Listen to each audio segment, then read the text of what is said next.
toca Filipenses 1, versículos 12 al 26, y seguramente ya lo tenéis en vuestras Biblias, pero déjame deciros antes de entrar en el pasaje de hoy, ya Johnny, antes en la oración de gracias y petición, pues dio gracias a Dios por la oportunidad de poder celebrar el Día de Acción de Gracias como iglesia esta semana.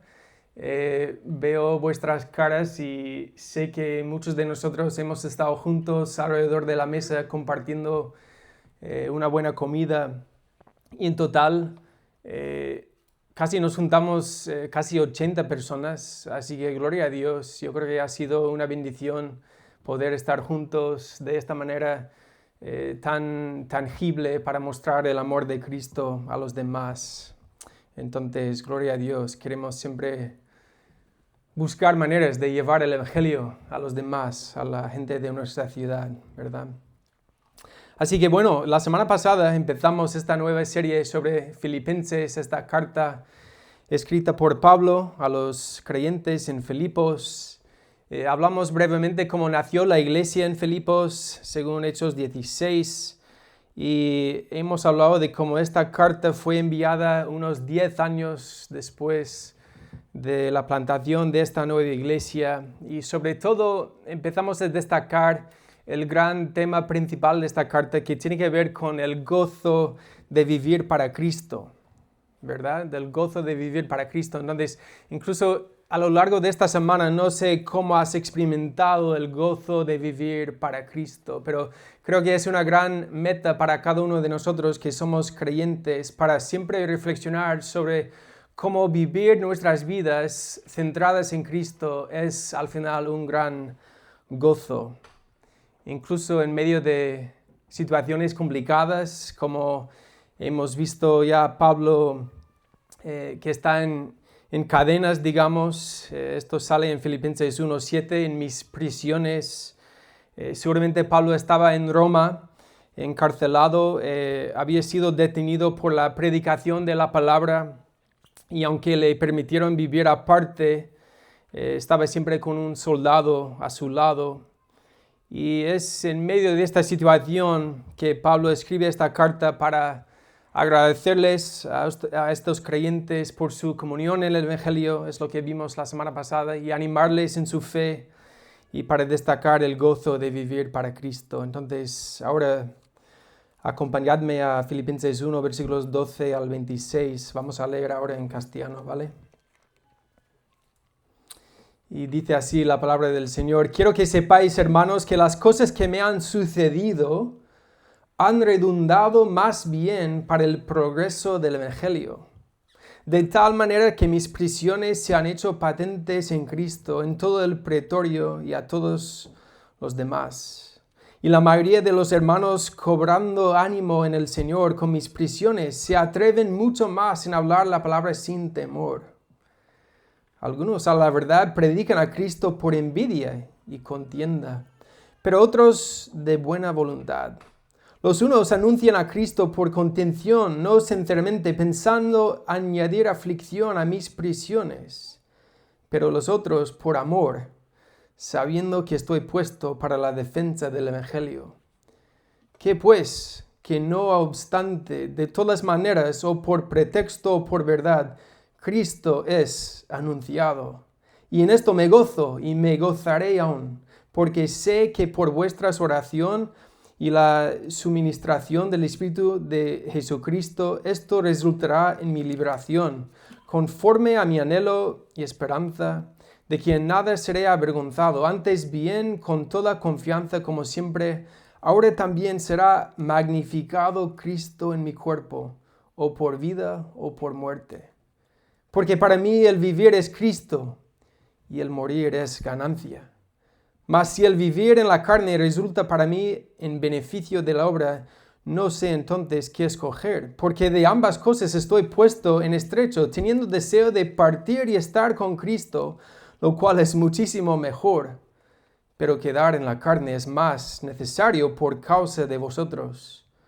Y confiado en esto, sé que aún permaneceré con todos vosotros para vuestro provecho y gozo de la fe, para que abunde vuestra gloria de mí en Cristo Jesús, por mi presencia otra vez entre vosotros.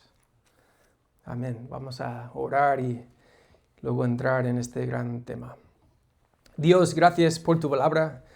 Gracias que tu evangelio ha avanzado a lo largo de la historia humana y sigue avanzando y progresando hasta el día de hoy, Señor. Así que ayúdanos a captar la belleza del progreso del evangelio y sobre todo, Señor, con el fin de magnificar y exaltar al nombre de Cristo.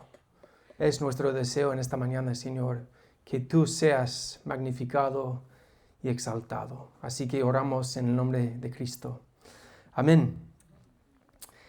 Pues se ve en este pasaje que Pablo tiene una gran pasión, ¿para qué? Para la extensión del evangelio, ¿verdad? Y sabemos que desde el comienzo de la iglesia los cristianos han predicado a Cristo con el deseo de ver extender el reino de Dios. El evangelio ha sido anunciado y sigue siendo anunciado, y gracias a los seguidores de Jesús que han sido fieles en seguir proclamando las buenas noticias de Cristo, generación tras generación, hasta incluso llegar a nosotros mismos estas buenas noticias de Cristo. ¿Y ahora qué haremos nosotros? ¿Participaremos también en la continua proclamación del evangelio? Nuestra pasión también es ver extender estas grandes noticias de Cristo. Queremos ver vidas transformadas por el poder del evangelio. Queremos ver realmente cómo el evangelio transforma y salva a personas, incluso en esta ciudad y en los pueblos alrededor, gracias a la obra de Cristo. Pues sobre todo este pasaje destaca el progreso del evangelio, tanto ahora como en el futuro. Cuando estaba escribiendo esta carta Pablo, empieza destacando como el progreso del evangelio en ese momento, con su propio contexto. Entonces, en versículos 12 al 18, vemos que a pesar de esas circunstancias, el evangelio sigue avanzando. Y dice así: quiero que sepáis, hermanos, que las cosas que me han sucedido, ¿qué cosas habían sucedido en la vida de Pablo? Pues Pablo para nada está intentando esconder o negar su situación. Según su lógica humana, creo que él estaría de acuerdo que sería mucho mejor en un sentido no ser prisionero. Pero también Pablo reconoce que aun estando en prisión, Cristo sigue siendo anunciado. El evangelio sigue avanzando. ¿Cuál era en concreto esta situación? Pues podemos leer en las palabras de Hechos 28, versículos 30 al 31, y dice: y Pablo permaneció 2 años enteros en una casa alquilada, estando preso, y recibía a todos los que a él venían, predicando el reino de Dios y enseñando acerca del Señor Jesucristo abiertamente y sin impedimento. Esto sí era la situación de Pablo. Estaba preso, pero el evangelio seguía avanzando. Y por eso Pablo aquí, escribiendo a los filipenses, puede decir que las cosas que me han sucedido obviamente han resultado complicado en su vida, pero han redundado más bien para el progreso del evangelio. Gloria a Dios. Entonces, a pesar de estas circunstancias, estando preso, Pablo empieza a destacar cómo el evangelio sigue avanzando. ¿De qué manera Pablo estaba viendo el progreso del evangelio? Pues, en primer lugar, vemos la extensión del evangelio en Roma mismo, estando Pablo preso. Dice en versículo 13: de tal manera que mis prisiones se han hecho patentes en Cristo, en todo el pretorio y a todos los demás. Es decir, que el evangelio en primer lugar estaba avanzando entre los no creyentes. incluso gracias a esta situación en la cual Pablo se encontraba, estando preso, precisamente por no haber hecho nada incorrecto, sino simplemente proclamar estas noticias de Cristo, le habían detenido. Y estaba ahí en casa de César, en el pretorio, la guardia pretoriana de Roma, estos soldados que protegían al emperador romano, guardaban los palacios reales, eran soldados más recompensados, digamos, por su servicio en todo el imperio romano. Y en parte se también encargaban de vigilar a los presos políticos, en este caso como figuras y personas como Pablo. Y más adelante en esta misma carta de Filipenses 4:22 dice: todos los santos os saludan y especialmente los de la casa de César. Es decir, que gracias a esta circunstancia bien difícil, el Evangelio estaba llegando a personas en este lugar, en este caso en la casa incluso del líder mundial, César. El hecho de que Pablo fuera preso en la casa de César le permitió interactuar con algunas de las personas más influyentes, seguramente más poderosas en todo el mundo en aquel entonces. Entonces yo creo que tenemos que darnos cuenta de que no existen casualidades en el reino de Dios. Es decir, que nada sucede al azar, absolutamente todo sucede bajo la mano soberana de nuestro Dios, incluso estando detenido. ¿Cómo puede Dios usar hasta la prisión para el avance de su nombre? Obviamente, ninguno de nosotros que nos encontramos aquí en esta mañana estamos en la misma situación que se enfrentó Pablo, pero sí podemos pensar en creyentes alrededor del mundo que están siendo perseguidos por su fe, la iglesia perseguida en muchas partes del mundo, los cristianos que incluso acaban siendo matados por su fe en Cristo. Pero es interesante notar cómo Pablo incluso aquí destaca que vive en este momento estando preso en Cristo. Dice: mis prisiones se han hecho patentes en Cristo. O en la Biblia de las Américas: mis prisiones por la causa de Cristo. Es decir, que incluso estando preso, la mentalidad de Pablo seguía siendo vivir para Cristo, hacer todo por la causa de Cristo. Entonces me pregunto, ¿cómo tú y yo podemos vivir con la misma mentalidad? El cristiano que quizás trabaja con muchos no creyentes y es el único que tiene fe en Cristo, ¿cómo ese cristiano también busca vivir para Cristo en su lugar de trabajo? O quizás incluso un poco más complicado, el cristiano que tiene una enfermedad mortal, ¿cómo busca en ese momento, en medio de esa enfermedad, buscar vivir para Cristo? ¿Cómo ese paciente enfermo busca dar testimonio en medio de su enfermedad, que seguramente acabará con su propia vida? Aquí vemos en Filipenses cómo el Evangelio estaba avanzando en primer lugar entre los no creyentes, pero también el Evangelio estaba progresando entre los creyentes. Dice en versículo 14: la mayoría de los hermanos, cobrando ánimo en el Señor con mis prisiones, se atreven mucho más a hablar la palabra sin temor. Qué visión, ¿verdad? Que Dios, redimiendo una situación complicada para su propia gloria, para incluso animar a los otros creyentes en la fe a cobrar ánimo, a empezar a ver la situación de Pablo y también unirse en la predicación del Evangelio, pero sin temor. También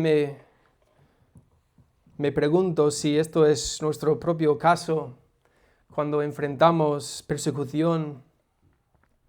No sé si nos atrevemos a hablar la palabra de Cristo sin temor o si más bien tendemos a callarnos. Yo creo que es interesante plantear si nosotros pudiéramos elegir cómo mejor extender el Evangelio en el mundo, ¿cuál sería nuestra manera? Quizás escogerías, pues yo qué sé, predicar el Evangelio, predicar a Cristo en un estadio con miles y miles y miles de personas, para así a una sola vez pues poder llegar a mucha gente, y eso día tras día llenando estadios para la proclamación del Evangelio. Pues sí, Dios a veces ha utilizado a personas de esta manera, de medios extraordinarios. Sí existen figuras obviamente en la historia como los Pablos que vemos aquí mismo en Filipenses, o incluso quizás esos grandes pastores que Dios ha utilizado a lo largo de la historia para tener mucha influencia en las iglesias y en las vidas de los cristianos. Pero también Dios utiliza a las personas ordinarias que incluso nunca llegan a ser personas famosas, sin tener ningún gran éxito quizás en el ministerio. Dios también utiliza a este tipo de personas para el progreso del Evangelio. Ese trabajador que está todo el día con sus compañeros, ese amigo que es el único cristiano de su cuadrilla, esa madre soltera pasando día tras día con sus hijos, ese marido que busca amar intencionalmente a su esposa como amó Cristo a la iglesia. Incluso Dios utiliza la persecución para el avance del Evangelio. Y ahí es donde podemos recordar que los caminos del Señor no son nuestros caminos, como dice en Isaías 55. Entonces, sí, quizás podrías soñar de llenar un estadio para proclamar el Evangelio y en sí no es nada malo, pero ¿cómo buscamos proclamar el Evangelio en nuestras propias vidas, ahí en las circunstancias donde Dios nos tiene, incluso ahora mismo?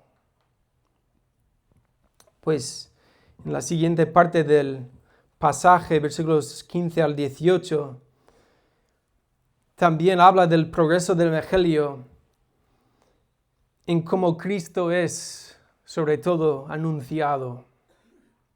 Y aquí es una parte del pasaje muy interesante, incluso me atrevo a decir que en toda la Biblia quizás es como algunos versículos un poco curiosos en el sentido de que vemos a personas de verdad predicando el verdadero evangelio, pero dice, algunas de esas personas lo hacen por envidia y contienda, que no tiene mucho sentido, ¿verdad? Lo podemos reconocer.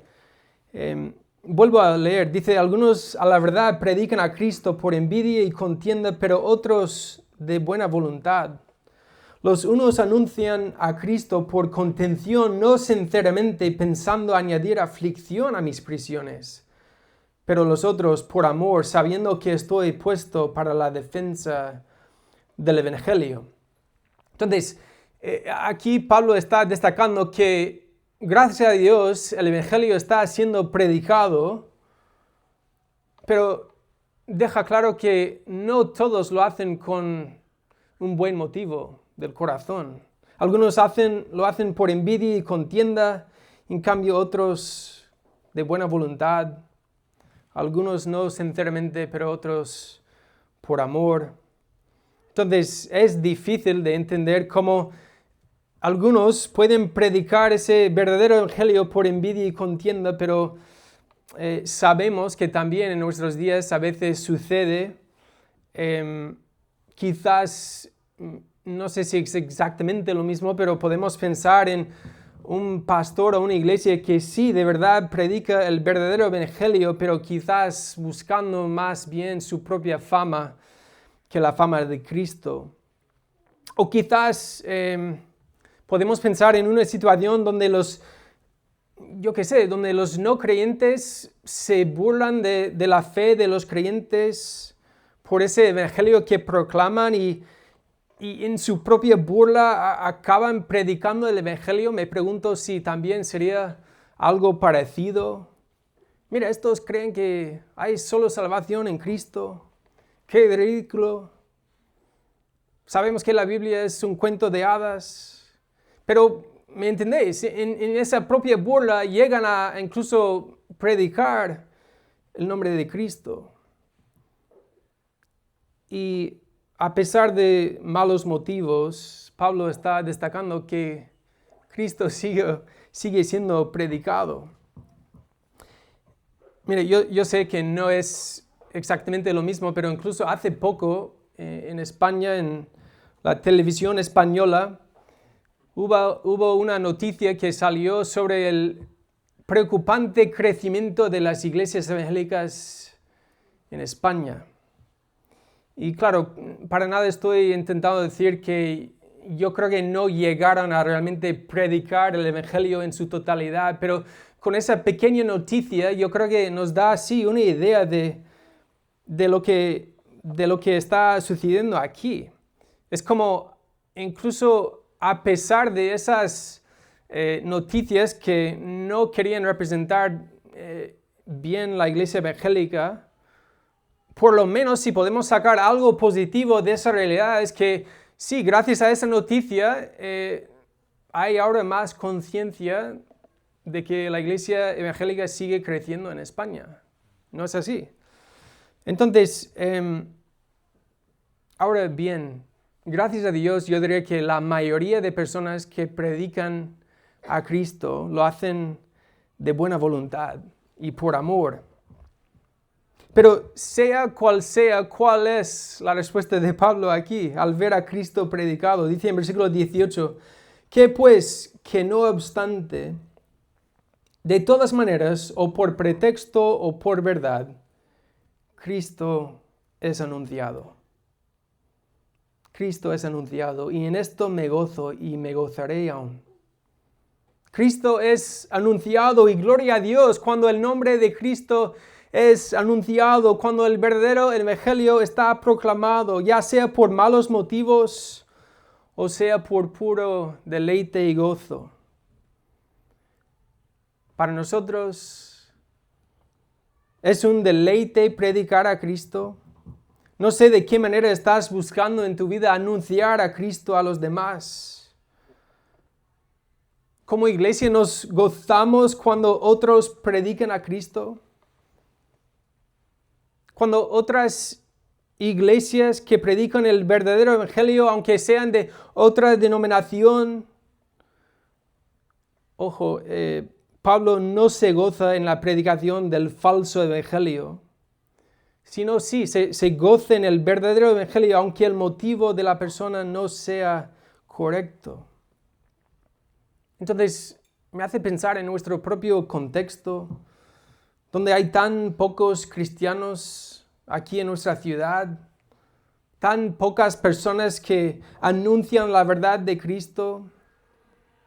Entonces, quizás cuando ves la predicación de Cristo de otra persona, quizás tú lo harías con otro estilo, de otra manera. Ya que sea, yo qué sé, salir a la calle a evangelizar contratados o más bien evangelizar en el contexto de las relaciones con tus amigos. Cuando el contenido del evangelio sea el verdadero evangelio, podemos gozarnos que Cristo ha sido predicado. Porque sabemos que el contenido del evangelio en sí no cambia, aunque sí la presentación de cómo buscamos llegar a las personas, pero el evangelio se centra en la vida, la muerte y la resurrección de Jesucristo. El único que es capaz de perdonar a pecadores como nosotros. El único que dio su vida en rescate por muchos y que por gracia, por medio de la fe, podemos recibir la salvación y la vida eterna. Entonces, estamos llegando a... Yo creo que la meta en este pasaje porque a pesar de destacar la importancia del progreso del Evangelio, tanto ahora como en el futuro, tenemos que preguntarnos por qué es tan importante el progreso del Evangelio. Entonces, la segunda mitad de este pasaje se centra en el progreso del Evangelio en el futuro, cuando Pablo empieza a hablar de cómo no sabe si será liberado o no. Pero me gustaría leer en versículo 20, que dice: conforme a mi anhelo y esperanza de que en nada seré avergonzado, antes bien, con toda confianza, como siempre ahora también, será magnificado Cristo, en mi cuerpo, o por vida o por muerte. Eso sí es la meta, de ver a Cristo magnificado y exaltado. Entonces, la meta no es ni siquiera el progreso del Evangelio. Obviamente queremos ver el progreso del Evangelio, pero no es la meta final. Tampoco la meta final para Pablo no era su liberación física. La meta es ver a Cristo magnificado y exaltado. Como hemos leído en Salmo 34, versículo 3 esta mañana: engrandeced a Jehová conmigo y exaltemos aún a su nombre. ¿Es la meta de tu vida ver a Cristo exaltado y magnificado?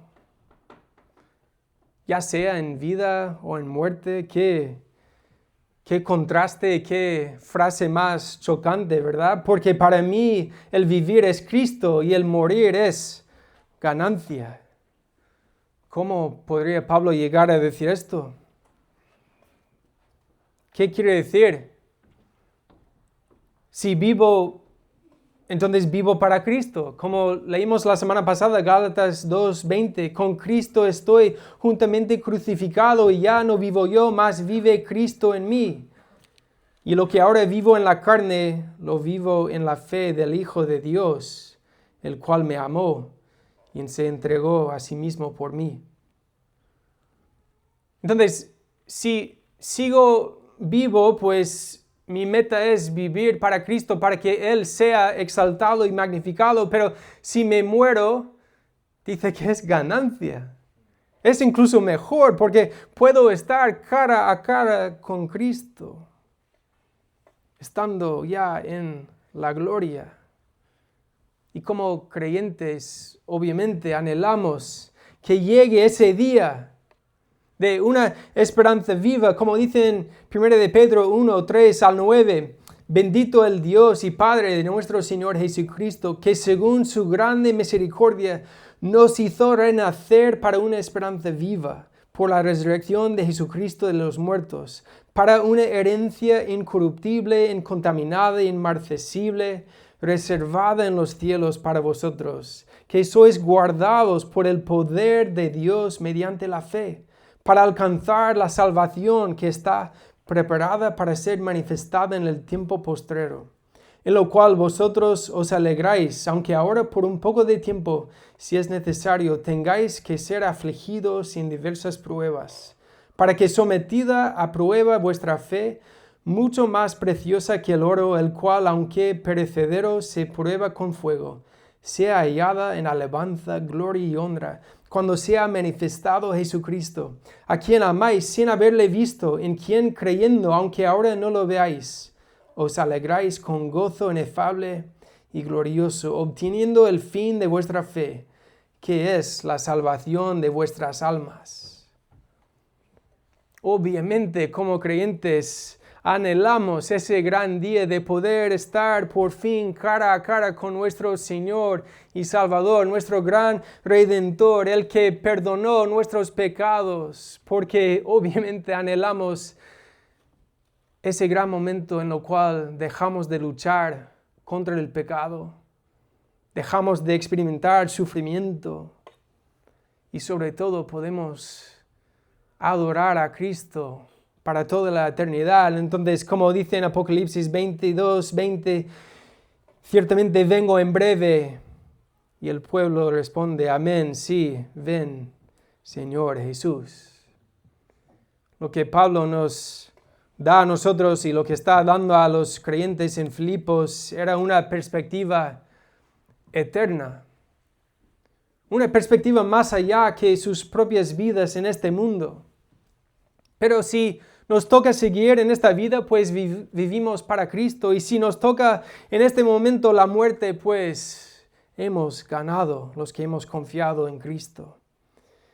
Hay un himno que muchas veces cantamos como iglesia, sé tú mi visión. Y hay una línea en este himno, creo que es la última línea, que dice, en vida o en muerte, sé tú mi visión. Es curioso porque Pablo luego destaca que hay beneficio en las dos posibilidades, ya sea en seguir vivo o en morir en este momento. Dice en 22, 23, 24, mas si el vivir en la carne resulta para mí en beneficio de la obra, no sé entonces qué escoger. Porque de ambas cosas estoy puesto en estrecho, teniendo deseo de partir y estar con Cristo, lo cual es muchísimo mejor, pero quedar en la carne es más necesario por causa de vosotros. Entonces, otra vez, ¿cómo no podemos tener el deseo de estar con Cristo? No sé si lo ves como muchísimo mejor, pero también la necesidad de quedarse con los hermanos. Dice Pablo que es necesario por causa de vosotros. En versículos 25 y 26 dice, y confiando en esto sé que quedaré, que aún permaneceré con todos vosotros para vuestro provecho y gozo de la fe, para que abunde vuestra gloria de mí en Cristo Jesús por mi presencia otra vez entre vosotros. Claro, obviamente Pablo está deseando de volver a juntarse con ellos para seguir animándolos en la fe. Pero aquí también vemos en esta parte del pasaje como si hemos empezado viendo el progreso del Evangelio en Roma, con estos soldados, con esta gente con poder e influencia, también vemos aquí como el progreso del Evangelio en la vida de los creyentes, para vuestro progreso y gozo en la fe, para vuestro provecho. El deseo de Pablo era ayudar a otros a encontrar su mayor satisfacción en Cristo. Entonces, yo creo que esto nos sirve para reflexionar todos. Yo sé que es chocante pues plantear la idea de nuestros últimos días de la vida, de cuando tenemos que partir. Pero en primer lugar, ¿estamos preparados para ese momento? ¿Hemos confiado en Cristo? ¿Podemos decir con tranquilidad que para nosotros sería ganancia ese día que partimos de nuestros seres queridos? Y si nos toca seguir viviendo muchísimos años más, ¿cómo también podemos hacer esto en Cristo, para la gloria de Cristo? Entonces me hace preguntarme a mí mismo cómo estoy ayudando a otros a progresar en su fe con gozo. Aquí yo creo que captamos un poquito del corazón de Pablo, de cómo él era ejemplar en estimar a los demás como superiores a él mismo, como veremos en Filipenses 2. Pero sobre todo este capítulo, este pasaje que hemos visto hoy, yo creo que nos sirve para reflexionar sobre cuánta importancia damos al progreso del Evangelio. Pero no solamente para proclamar las buenas noticias, sino que es a través del progreso del Evangelio que Cristo será más exaltado, más magnificado, más glorificado. Entonces, ¿de qué manera Dios quiere utilizarnos como iglesia para que Cristo sea magnificado entre nosotros? de qué manera Dios quiere utilizarte en tus circunstancias actuales ahora mismo para el progreso del Evangelio. Empezando en tu propio corazón, reconociendo que esa misma gracia que nos salvó es la misma gracia que necesitamos para crecer en santificación, para parecer más y más como Cristo. Entonces, gracias a Dios, Cristo será magnificado. Su nombre será anunciado y proclamado, ya sea con buenos motivos o malos motivos, pero Cristo será magnificado y exaltado. ¿Cómo estamos viviendo tú y yo hacia este fin? Pues vamos a orar y pedir ayuda a Dios a reflexionar sobre esta realidad. Así que oremos. Dios, gracias que tú eres sobre todo un Dios fiel para cumplir tus promesas. Vemos a lo largo de la Biblia pues una gran historia de redención, de segundas oportunidades cuando hemos fracasado, Señor. Y te damos muchísimas gracias por el progreso del Evangelio a lo largo de la historia, que incluso ha llegado a nosotros mismos, Señor, donde hemos podido no solamente escuchar las buenas noticias de Cristo, pero todos hemos tenido también la oportunidad de responder a esas buenas noticias. Quizás la mayoría de nosotros hemos respondido en arrepentimiento y fe, confiando en el perfecto sacrificio de Cristo, en tu obra redentora de la cruz. Así que gracias que debido al progreso del Evangelio, Señor, tu nombre sea más magnificado y exaltado, Señor. Así que nuestra petición en esta mañana, Señor, es que tú nos ayudes a exaltar tu nombre. Queremos ser personas que prediquemos a Cristo, Señor, ahí donde estemos. Queremos reconocer que tú deseas que el Evangelio siga extendiendo a pesar de nuestras circunstancias. Incluso ver la belleza de cómo tú dirijas nuestras circunstancias para tu propia gloria, Señor. Así que muchísimas gracias por estas palabras de parte de Pablo, que fue inspirado por ti. Y pues, Señor, ayúdanos a aplicar estas verdades a nuestras vidas, viviendo con este mismo fin, para exaltar el nombre de Cristo. En tu nombre oramos. Amén.